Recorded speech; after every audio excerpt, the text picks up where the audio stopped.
Assalamualaikum warahmatullahi wabarakatuh. Sedulur jejak lakon, Kerajaan Pajajaran sangat tersohor karena kekuatan dan militansi pasukannya. Sebagai salah satu kerajaan besar dari Tanah Sunda, konon benteng pertahanan Pajajaran dibuat begitu kokoh sejak masa Prabu Siliwangi hingga diturunkan ke beberapa generasi berikutnya yang menguasai. Kerajaan Pajajaran memiliki ibu kota di Pakuan Pajajaran. Nama kata Pakuan Pajajaran sendiri memiliki beberapa arti dalam penafsirannya. Konon nama ini berasal dari nama tanaman yang sudah ada. Kata Pakuan Pajajaran sendiri ditafsirkan beberapa sejarawan berbeda pada artinya. Ada yang berpendapat bahwa nama ini berasal dari pohon paku sejenis Cycas circnalis, sedangkan Pajajaran diartikan sebagai tempatnya yang berjajar. Sehingga Pakuan Pajajaran diartikan sebagai tempat dengan pohon paku yang berjajar. Pendapat kedua mencoba menghubungkan Pakuan dengan Kuwu yang terdapat dalam naskah Nagarakretagama. Tapi lokasi perihal kedudukan ibu kota kerajaan yang banyak disebut bernama Pakuan Pajajaran masih misteri. Sebab belum ada titik pasti mengenai lokasi keberadaan benteng dan pusat pemerintahan ibu kota. Suatu sumber konon ibu kota kerajaan Pajajaran berlokasi tak jauh dari aliran sungai besar di Jawa Barat. Lokasinya cukup strategis karena kedua sungai ini menjadi salah satu penghubung transportasi di masanya kala itu. Rufaer misalnya mencoba memisahkan kata Pakuan dan Pajajaran dan masing-masing diberi makan simbolis.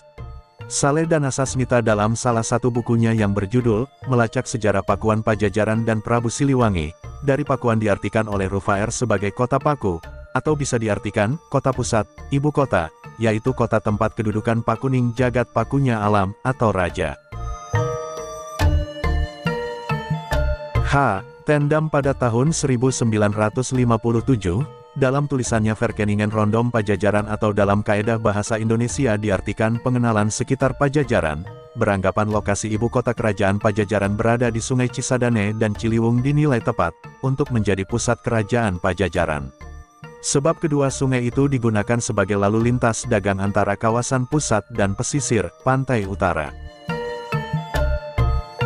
Pendek kata, kedua sungai itu menjadi urat nadi kehidupan ekonomi Pajajaran.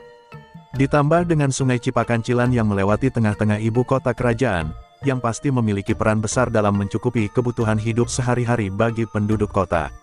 Karena ketika sungai ini betul-betul mengalir di ibu kota dan sejajar beberapa kilometer, maka wilayahnya dinamakan Pajajaran, artinya tanah 2-3 aliran. Begitulah Tendam menafsirkan wilayah ibu kota Pajajaran. Nama kota umumnya kerap menjadi nama negara, sedangkan kata Pakuan, menurutnya bukan nama tetapi kata jenis yang berarti kota. Tendam mengartikan Pakuan sebagai kota dan keraton disebut Kedatuan. Adapun nama ibu kotanya Pajajaran, yang kemudian digunakan sebagai nama kerajaan, melihat penafsiran Tendam ini lokasi identik dengan kota Bogor. Pasalnya keberadaan Pakuan yang diapit oleh Sungai Ciliwung dan Cisadane, di mana bagian yang melewati kota Bogor sejajar. Kedua sungai itu ketahuan sejajar apabila diamati peta kota Bogor. Padahal sehari-harinya bahkan orang Bogor sekarang pun yang mengetahui peta kotanya tidak merasakan kesejajarannya. Kedua sungai itu juga berkelok-kelok di bilangan kota Bogor. Selain dua sungai tadi, ada satu sungai besar yang identik dengan lokasi benteng kokoh Pajajaran, yakni Sungai Cipakancilan, yang tak kalah berkelok-keloknya.